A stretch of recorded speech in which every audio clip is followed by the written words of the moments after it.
अहिलेसम्म तिमीले सुनेर होला कि हाम्रो लाइफ हाम्रो हातमा छ भनेर, but the sad reality is त्यो हामीहरूको हातमै छैन। यदि कुनै पनि कम्पनीको सिओलाई हरेक डिपार्टमेन्टमा हायरिङको लागि इन्टरभ्यू दिनु परेमा के त्यसले सब डिपार्टमेन्टमा इन्टरभ्यू क्र्याक गर्न सक्ला? भगवत गीता जुन कि हिन्दूहरूको एउटा ग्रन्थ हो जसलाई 5000 वर्ष अघि लेखेको थियो। त्यसमा गुरु द्रोणाचार्य जुन कि पाण्डवहरूका गुरु थिए, उनले सबै पाण्डवलाई उनीहरूको इन्ट्रेस्ट अनुसारको शिक्षा दिएका थिए।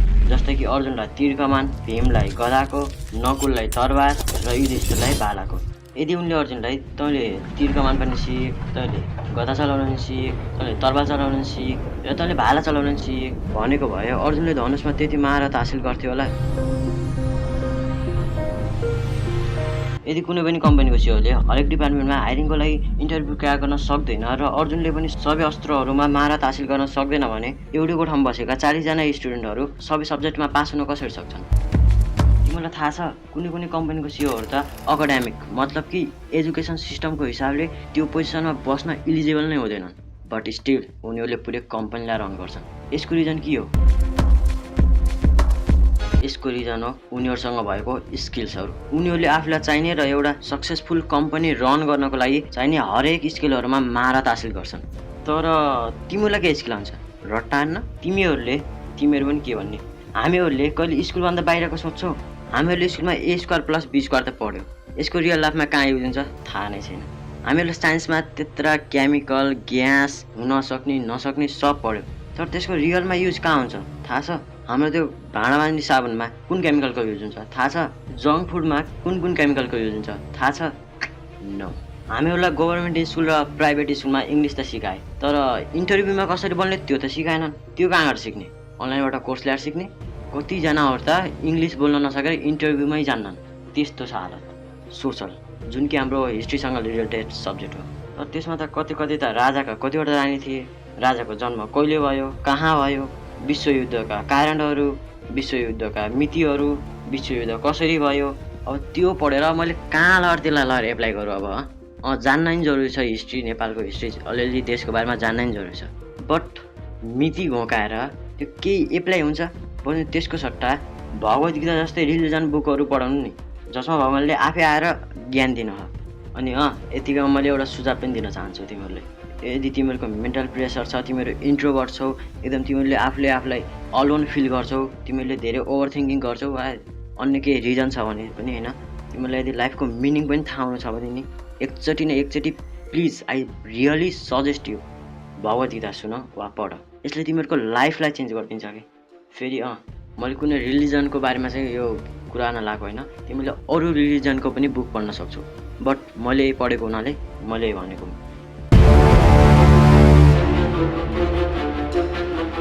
अहिलेसम्म हामीहरूले ठुला मान्छेका बायोग्राफीहरू त पढ्यो होला वा सुन्यो होला होइन, बट अब हामीले एउटा नर्मल मान्छेको कहानी सुनौँ। Okay let's see. म स्टोरी टेलिङमा त्यतिको राम्रो त छैन, तर सुनाउने कोसिस गर्छु है। एउटा बच्चा जन्मिन्छ क्युरियोसिटी, क्रिएटिभिटी र ह्याप्पिनेसको साथमा, र त्यसले हरेक चिज सिक्न र बुझ्न खोज्छ। उसले लाइफको बारेमा सोच्न नपाउँदै उसलाई स्कुल पठाइन्छ। त्यो बच्चाको मन छ छैन कसैलाई खाँचै छैन, कसैले बुझ्दैन। बिस्तारै त्यसको उमेर बढ्दै जान्छ, साथै त्यो बच्चासँग भएको क्युरियोसिटी र क्रिएटिभिटी पनि घट्दै जान्छ। त्यसपछि उसले जङ्क फुड पनि खान सुरु गर्छ, केटीहरूलाई गलत नजरले हेर्छ, अनि उसको फोकस बिस्तारै पढाइबाट अलि टाढिँदै जान्छ। त्यसपछि इक्जाम आउँछ र इक्जामको अघिल्लो दिन एक हप्ता अघि बल्ल रट्न सुरु गर्छ।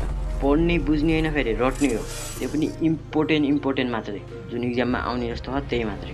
त्यसलाई स्कुल गएर पनि वाक्क लाग्छ, दिनको 7-8 घन्टा स्कुलमा बिताउने। त्यसलाई बिस्तारै बोर लाग्न थाल्छ, तर पनि उसले पढ्छ, किनकि घरमा प्यारेन्ट्सको प्रेसर, ग्रुपमा राम्रो हुने प्रेसर, स्कुलमा टिचरको प्रेसर, केटीहरूको अघि राम्रो देखिने प्रेसर, मेन स्टडीको प्रेसर। यति धेरै प्रेसरले गर्दा उसले आफ्नो ह्याप्पिनेसलाई नै बिर्सिन्छ, उसको क्रिएटिभिटी बिर्सिन्छ, उसले क्युरियोसिटी पनि बिर्सिन्छ। उसले पहिला कति क्वेसनिङ गर्थ्यो सानो छँदा, बट स्टिल अब त्यस्तो छैन, र त्यसले एकदम अनह्याप्पी फिल भएर त्यसले अब टेम्पररी ह्याप्पिनेसतर्फ जान खोज्छ। कसैलाई ह्याप्पिनेस मिल्दैन अनि सुसाइड गर्छन्, बट जुन रह्यो त्यो मध्ये चाहिँ सबै त भन्दैन, तर 80 to 90% त टेम्पररी ह्याप्पिनेसतिर जान्छ। त्यसमा alcohol, porn, phone addiction, cigarette जस्ता खुसी त दिने तर भित्रबाट कमजोर बनाउने त्यस्ता एडिक्सनको शिकार हुन जान्छ। तिनीहरूलाई थाहा त पोल्ने पनि हुन्छ बट ह्याप्पिनेस मिलिरहेको छ नि ब्रो, डोपामिन। र डोपामिनले चाहियो भने मान्छेलाई बिगार्छ पनि र सपार्छ पनि। अनि ऊ जब बिग्रिन्छ एकदम त्यसलाई धेरै रिग्रेट फिल हुन्छ। अनि त्यसपछि उसले सोच्न थाल्छ मेरो लाइफमा कोही आयो हुन्थ्यो यस्तो जसले मलाई सुधारे हुन्थ्यो, जसले मेरो ट्यालेन्टलाई प्रशंसा गरे हुन्थ्यो, त्यसले मलाई गाइड गरे हुन्थ्यो। यदि तँलाई अरूले चाहिँ गाइड गर्ने हो भने तेरो यो दिमाग फेरि किन हाल्दैन? यो जनावर जस्तै गर्दै हुन्थेन? दिमाग त आफै सोच्नको लागि हो नि, केही क्रिएटिभिटी गर्नको लागि। केही छैन, त्यही पनि स्टोरीतिर जाऊँ। र फेरि भोलिबाट उयो ताल जे गरे पनि यतानिरको यो पोइन्ट चाहिँ तिमीहरूसँग रिलेट पनि गरे होला वा तिमीहरूलाई थाहा पनि होला यसपछिको त। तर यदि साँच्चीकै चेन्ज हुन चाहन्छौ भने नि तिमीहरूले आफूमाथि क्वेसनिङ गर। मतलब कि मेरो लाइफको मिनिङ के हो? तर यो सब गर्नुभन्दा पहिला चाहिँ एकचोटि प्लिज भगवत गीता चाहिँ पढ सुन जे नै गर है। धेरैभन्दा धेरै लेसन त त्यही भगवत गीतामा छन् कि। यति लो टाइम स्प्यानको जमानामा तिमीहरूले यो भिडियोलाई यहाँसम्म हेऱ्यौ, त्यो पनि यस्तो बोरिङ भिडियो। यो के भिडियो कसैले बुझ्दा नि बुझाइन होला, मलाई थाहा छ। यदि क्वेसन केही छन् भने चाहिँ कमेन्टमा गर होइन।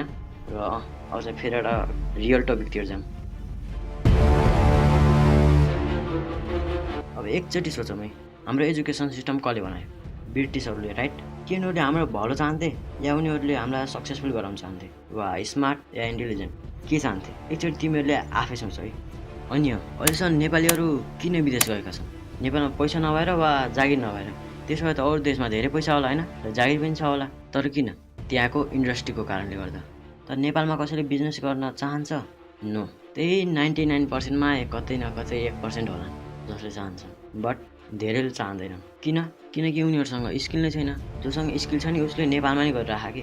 जुन तिमीहरूले महावीर पुन सुनिरह होला होइन, त्योसँग स्किल थियो यहीँ नै गरिराख। र मेन गरेर किसानहरू छन्, तर कोही होलान् होइन जोसँग स्किल होला तर पनि बाहिरी देश गयो होलान्। तर तिनीहरूले के गरिरहन्? आफूसँग भएको स्किललाई अरू देशलाई बेचिरहन्। आफ्नो देशमा इम्प्लिमेन्ट गरिराखेनन्, अरू देशलाई बेचिरहन्। थाहा छ म हल्का भिडियोको टपिकभन्दा बाहिर गएको छु होइन, बट स्टिल तिमीहरूले यो कुरा नि जान्नु जरुरी थियो कि। किनकि यो संसारमा सबै फरक रङ रूपका मान्छे छन् कि। कोही डिट्टु कपी छैन कि कसैको। त्यसले सबैको इन्ट्रेस्ट पनि फरक हुन्छ कि। तर यदि फरक इन्ट्रेस्ट, फरक माइन्ड, फरक माइन्डसेटलाई सेम ट्रिट गर्यो भने के हुन्छ? यो त यस्तो भएन र? एउटा डक्टरले जस्तो टाइपको पेसेन्टलाई पनि सिर्फ एउटै टाइपको मेडिसिन दिन्छ। त्यस्तो भएर के हुन्छ?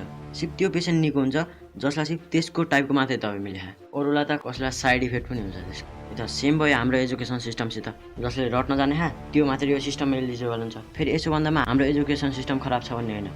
तिम्रो बाहिरी कुरामा यदि जान्न उर्न खोज्यो भने तिमीहरू स्कुलमा त्यो किताब पढ्न हुन तिमीलाई केही बोर पनि लाग्दैन कि। तिमीहरूको क्रिएटिभिटी र क्युरियोसिटी कहिले पनि हराउँदैन कि। तिमीले क्वेसन गरेर एकदम क्युरियोसिटी बिल्ड गर्न सक्छौ। साथै त्यो सर्ट्सहरू स्कुल गर्नुभन्दा बरु नन फिक्सन बुक्सहरू पढ। अब यदि तिमीहरू साँच्चीकै आफ्नो लाइफलाई चेन्ज गर्न चाहन्छौ भने चाहिँ तिमीहरूले सेल्फ इम्प्रुभमेन्टतिर धेरै ध्यान दिनुपर्छ। बट यहाँ चाहिँ कस्तो छ भन्दाखेरि इन्टरनेटमा एकदम धेरै इन्फ्लुएन्सरहरू छन्। तिमीहरूले फरक इन्फ्लुएन्सरहरूको सेम टपिक हेर्छौ कि, अनि तिमीहरू कन्फ्युज हुन्छ कि कसको मान्ने कसको नमान्ने होइन। त्यही भएर फरक इन्फ्लुएन्सरलाई फलो नगर, बस एउटा इन्फ्लुएन्सरलाई फलो गर। र अर्को कुरा कि तिमीहरूले आफै मैले के गरौँ के नगरौँ त्यो आफै गोल गराऊ, प्लान गराऊ कि। जतिखेरसम्म गोल हुन्न, प्लान हुन्न नि त्यतिखेरसम्म सेल्फ इम्प्रुभमेन्ट भन्ने केही पनि हुँदैन कि। त्यसको लागि सबभन्दा पहिला तिमीहरूले एक्सप्लोर गर्नुपर्छ। र धन्यवाद भन्न चाहन्छु किनकि तिमीहरूले यो भिडियोलाई यतिसम्म हेऱ्यौ होइन। Love you all, by.